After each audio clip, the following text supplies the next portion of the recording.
Founding Director. I'm really happy to be here this morning.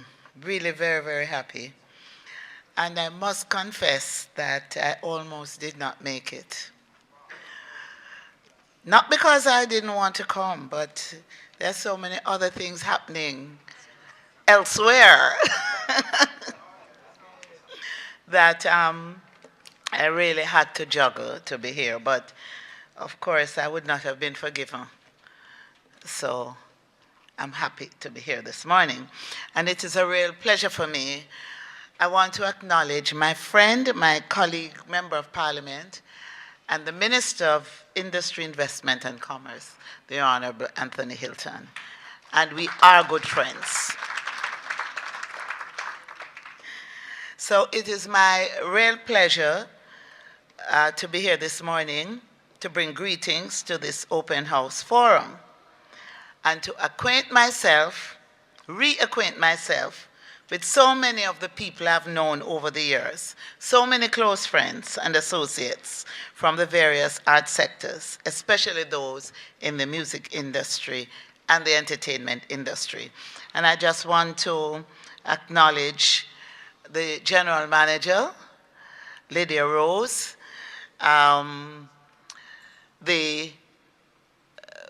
the representative from the Broadcasting Commission, Carleen Salmon. Of course, I also want to recognize those in the audience whose name I may call later on. And Deputy Superintendent, thank you for coming, and I must commend the work that is being done by the JCF, and I really think you should give him a big round of applause. Now,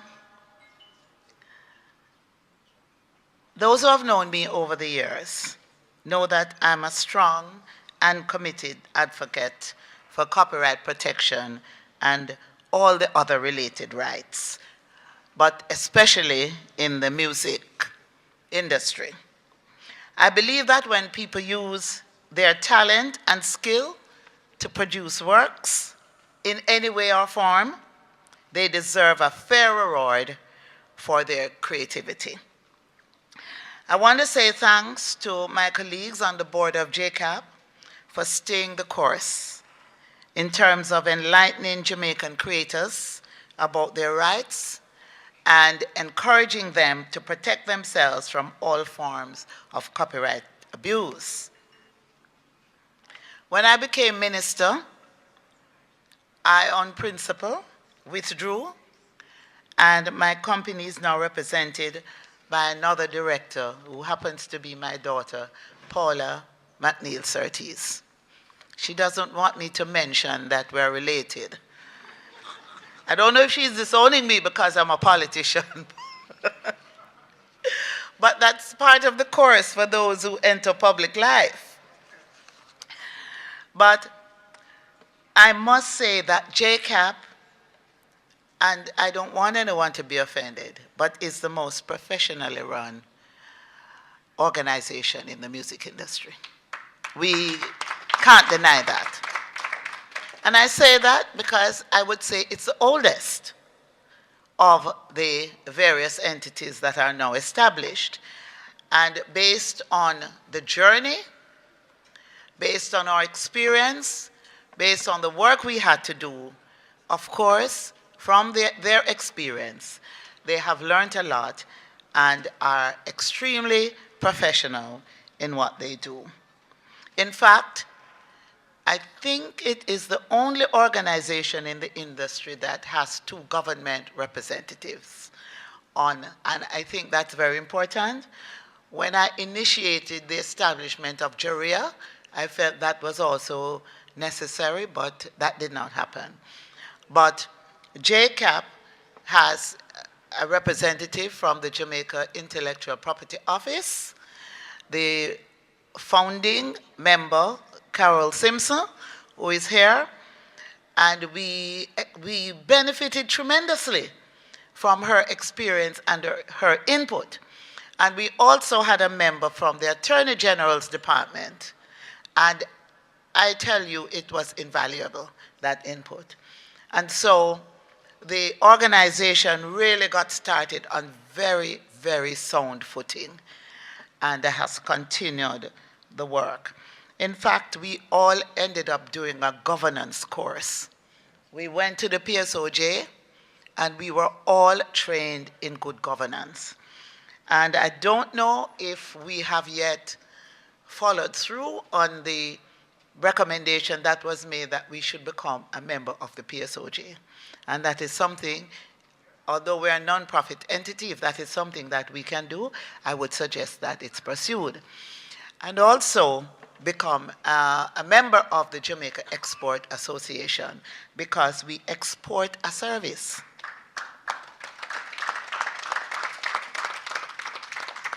And we want to be in the loop in everything because that is how we're going to be streamlined and that is how we will benefit from all the opportunities that are out there. So that's food for thought.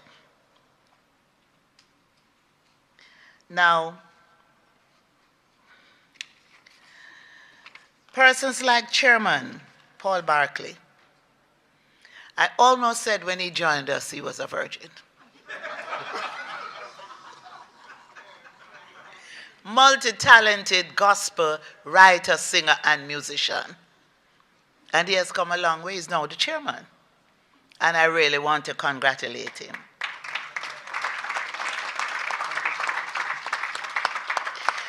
And then we benefited from such veterans like Gussie Clark. I don't know if Gussie's here, but an excellent administrator, publisher, producer, creator, and the largest publishing company in Jamaica.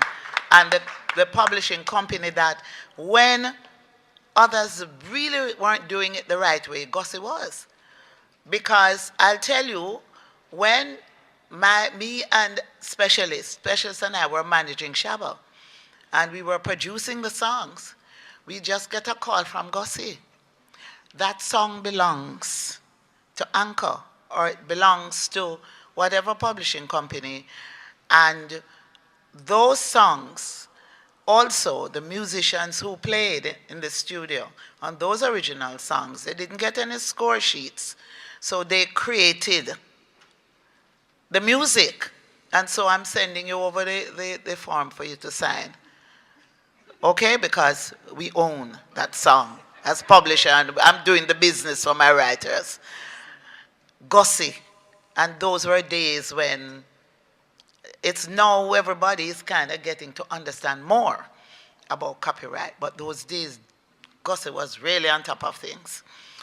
And we really have to commend him for securing and protecting the rights of many of our successful writers now.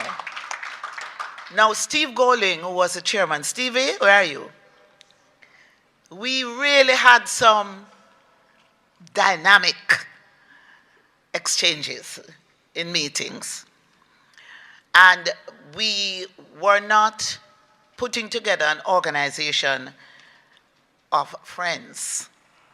We were putting together an organization of people with skills, people with knowledge, and people who had an interest in ensuring that we did it right. And to the extent that Steve, sometimes we would all say, this chairman is a dictator. Or the chairman would turn around and say, look, I'm not putting up with it, I'm resigning. So he has resigned 10 million times, but still sit in the chair. And in the end, we found out that the exchanges and all that we went through was something that strengthened JACAP and made it truly representative of writers and composers. And I must tell you, Steve, I don't know if he wants me to tell this story, but he played a critical role in a particular situation. There was a writer whose song was made worldwide, popular worldwide, by a well-known, well-established performer. And one day that writer came to me, who is also a performer, and said, boy, Miss B, I'm losing my house. And I have a song that is making money. But I can't get my brethren for just sign and say it's my song. And Steve, who went on tour with that particular artist, every time Steve left to go on tour, I gave him a letter. I said, don't come back unless that person sign it. And I think maybe about 3 tours. And finally, I said to Steve and Copeland Forbes, don't come back without it signing or else we're going to have a big problem. In the meantime, I did a worldwide search on that title and found that money, substantial money, was being earned and sent to a particular publishing company in the name of that writer. But also there was a substantial amount not being collected by anyone, for example, in Germany, because they did not have the information who was the writer. So it was there and accumulating money. Well, finally, Steve Golden and Copeland Forbes came back with the letter signed. And we were able to collect a substantial amount of money for that writer. Because the performer signed the letter and said, boy, is a man lie, I never really did follow up on it, you know. And signed that letter. And that song is Stepping Razor. And the writer, Joe Higgs. And the performer, Peter Tosh.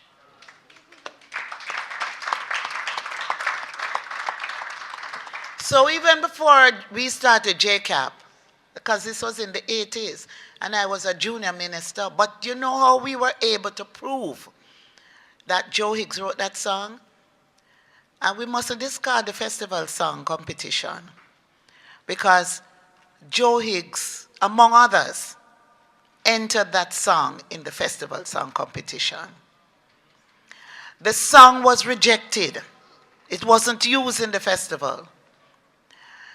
And so he got upset and just take it to Peter Tosh and said, well, just record this, my brethren. Well, when he told me that story, and this is why it's important for records to be kept and for us to have good archives, I said to the JCDC, go through your records and see if you find an entry from Joe Higgs titled Stepping Razor. And they found it.